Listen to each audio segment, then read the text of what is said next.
Hey everybody, Matthew Cooke here, founder and CEO of GTC Golf Academy, and today I'm going to help you with the takeaway. Probably one of the most critical elements of your swing is the very start of it, that takeaway. It's a huge important piece, and I see a lot of golfers, I'm not going to say getting it wrong, but starting the swing in a way that's going to cause manipulation further in the swing on the downswing, and it's just going to cause some very funky shots, and it makes it very, very difficult to actually get consistent with striking the ball. So super simple takeaway, and for me it comes from knowing what has to move the furthest in the golf swing.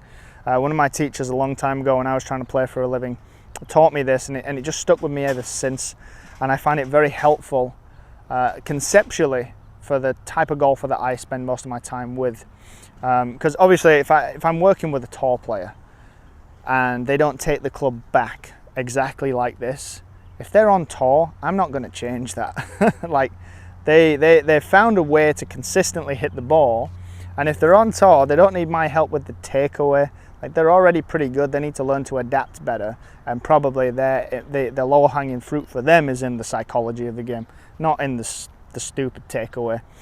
But for the average golfer, for the golfer that's shooting more like in the 80s, I think this can be very helpful to improve your consistency, because I've done it with the golfers that I work with, and I've found that I've had exceptional results.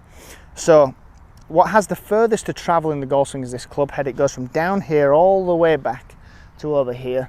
Now your hands and your arms go from here to like up here, your torso moves from here to here, pelvis here to here. So the club head really moves significantly in the swing. So I feel like we've got to get that going first. And now I know that to do that, your hands and your arms have to move, but the rate at which it moves. So the rate at which it moves is more. The rate in which the club head moves is more than the rate at which the hand moves, right? This has moved a greater distance, and it's moved quicker than the hands.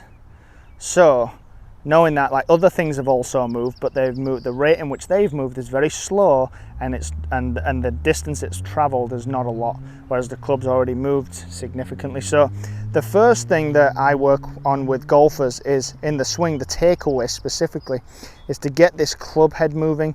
Now obviously you can see the hands and the arms move a little bit, but look at how much the club head has moved. And then I look for a position at this angle. If I drew a line between my left heel and my right toe, like a line right there, the club shaft would be parallel to that line. That's how I know that my takeaway is in a solid position, just like that. And it sets me up for the rest of my swing, in which the hands start to hinge the club, the arms start to lift, my torso starts to turn, my pelvis then is along for the ride, load up into the right side, coil up. And if you've watched a previous video of mine, we actually focus on the left shoulder working down and across. We load up nicely into the backswing. But it all starts with moving the club head, that instant takeaway right there. And the thing with that is it's very much in conscious control. So shortly after that, if you look at, I don't want to get too much into the science, but I'd like to dive into expertise and expert performance. I've written about it in my book, Expert Golfer. And after a few feet of the backswing, which basically after the takeaway, your swing starts to go into autopilot, and it's like flipping on a switch. So whatever's going on is going to happen. I often hear golfers saying they get to the top and they've tried to change at the top, or they've on the downswing they've tried to save it. Now unfortunately I just don't believe in that. It's from all of the science, all of the evidence, all of the research, and all of my years of experience giving over 20,000 golf lessons, that is wrong. That's not what happens. You maybe like to think that, but that's not what happens. If you've saved it, it's because on the way back you planned to save it, not because of like at the top of the swing and down, because at that point your swing is a program. It's a switch that you've fired. Things in your brain have sent signals to the rest of your body, and your movement is underway, and it's going to happen however you fired that movement. You fired the signals in your brain to your body to make that movement, so you're not changing it. You're just not. So after the takeaway, which is another reason why I feel it's so important to get this takeaway right, or at least in a better position, is so that the rest of the swing is in good shape.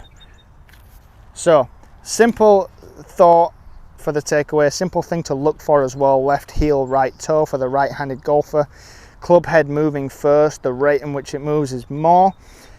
Shaft is parallel to that line that I just talked about between my left heel and my right toe. From there, you're really set up for success right there in that takeaway.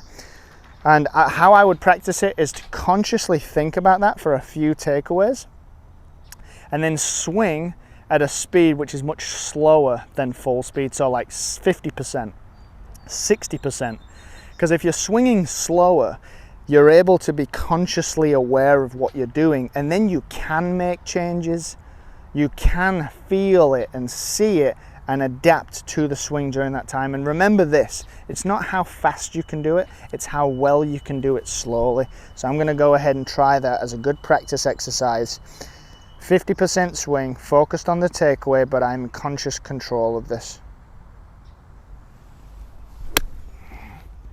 Really solid strike. Now, I've done this thousands of times, so you may not get that end result straight away. You might not. Like I said, I've done this thousands of times, so you might have to start off at 20%, 30%, however slow it takes you to get it right, and then build up from there. And at the point of where you can't do it, and the point of where you feel that you're not in control of it anymore, then you need to dial it back. Spend time doing that. Your takeaway is going to be much better. You're going to put yourself in a position of power, and you're going to set yourself up for success just by getting the club and the takeaway more on point. Hope that helps. Try it, let me know how it goes. Share the video with some friends. If you have some friends that shoot sort of in the mid-80s, I'm sure it'll help them. Comment on the video. I'd like to hear your feedback. I'd even like you to send me some of your videos doing this drill, and I'll even critique it for you.